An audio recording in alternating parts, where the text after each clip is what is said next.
ओहो प्यार र गर्दै आज के बनाउन लाग्नु भएछ? आज जाडो भएर यो चाउचाउ झोल चाउचाउ बनाउन लागेको। झोल चाउचाउ बनाउनलाई चाहिँ पहिला प्याज फ्राई गर्नुपर्छ। अनि हल्का गोलभेडा पनि राखिदिनु। अनि फ्राई गर्ने गोलभेडा पनि। गोलभेडा चाहिँ अलिक पाक्न दिनुपर्छ, नत्र गोलभेडाको काँचो काँचो टेस्ट आउँछ। त्यही भएर एकैछिन चाहिँ यसलाई छोडिदिनु। गोलभेडा फ्राई भएको छ, मजाले फ्राई भइसकेको छ गोलभेडा। अलिकति म्यास गरौँ। अनि अब यसमा वाइ नुडल्स राख्छौँ। यहाँ झन्डै यहाँ खोर्सानी पनि खान लाग्यो। हेर्नु त प्याकेटै यस्तो हुनसक्छ है। अब चाउचाउलाई एकछिन फ्राई गर्नुपर्छ, मजाको टेस्ट आउँछ यहाँ। अब यो गोलभेडालाई यतातिर हटाइदिउँ। यो चाउचाउको मसला चाहिँ मिठो हुन्छ टेस्टको लागि। चाउचाउको मसला राख्नु। अनि यसमा अलिकति गरम मसला राख्यो भने के होला? नुन राख्नुपर्छ। नुन पनि राख्नु पर्यो नि। झोललाई त नुनको स्वाद त चाहियो। नुन राख्नु पर्यो। नुन चाहिँ कति राख्ने? नुन अब आफूलाई स्वाद अनुसार राख्ने। फ्राई गर्दै गर्ने चाउचाउ।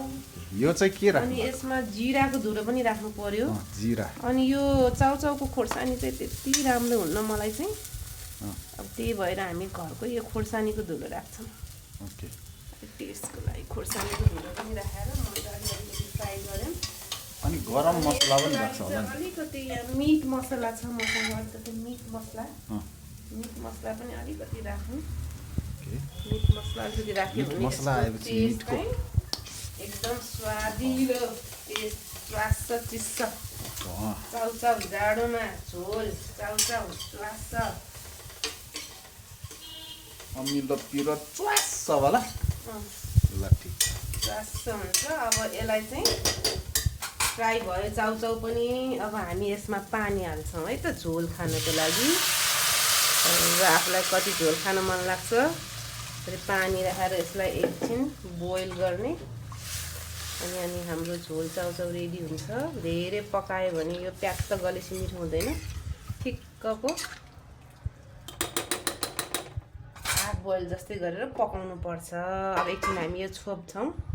ल अब हाम्रो चाउचाउ उम्लिएछ। चाउचाउ उम्लिसक्यो ल। झोल चाउचाउ मस्त पाके यतिको बनाउनु पर्छ है। अनि यो चाहिँ के हो त? यो बिहानको किमा थियो। यो मेरो भाइलाई एकदम यो किमा पनि मनपर्छ, चाउचाउको झोल मन परेको भएर यो भाइको लागि बनाइदिउँला हो।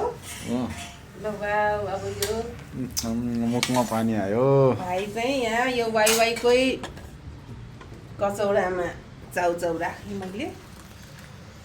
यसलाई बिहानको यो किमा पनि अलिकति राखिदिउँ। किमा नुडल्स जस्तै। ल हेर्नुहोस् न। अब यो मेरो भाइलाई चाउचाउ रेडी भयो। Wow, thank you.